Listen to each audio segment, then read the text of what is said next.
अब यदि यह परिसीमन जनसंख्या के आधार पर किया जाए, एक्चुअली जो संविधान कहता है, तो उत्तर भारत का सीट मोर देन 60% हो जाएगा, इन्हीं 8 राज्यों का सीट।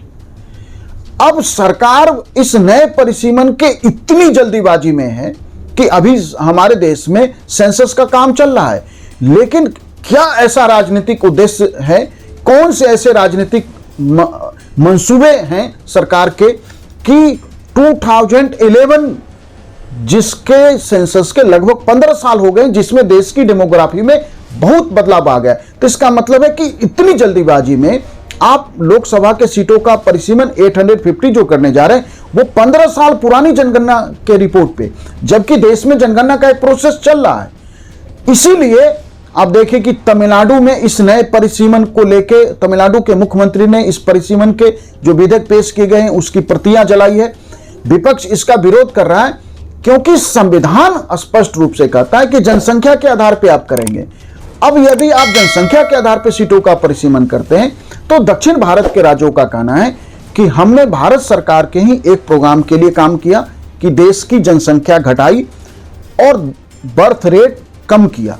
उत्तर भारत के राज्यों ने देश में जनसंख्या के कार्यक्रम को फेल किया, हमें इसका दंड मिलेगा, दक्षिण भारत का कहना है, और उत्तर भारत के राज्यों का इसका पुरस्कार मिलेगा। अब लेकिन सरकार परिसीमन की इतनी जल्दी में है क्योंकि परिसीमन को लेके जो संविधान संशोधन लाया गया है, क्योंकि 2000 तक के लिए जो रोक है और जिस रोक को फिर बाद में 2026 के लिए तक बढ़ाया गया, वह रोक हटाना है, नया परिसीमन करना है, तो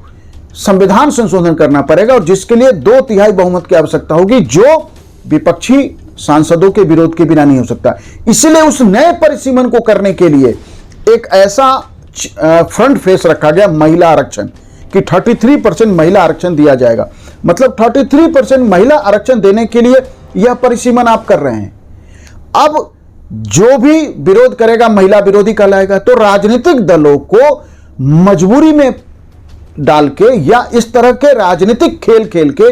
कि 15 साल पुराने जनगणना पे सेंसस आप करने जा रहे हैं और उस सेंसस का विरोध करने का मतलब है आप महिला विरोधी हैं।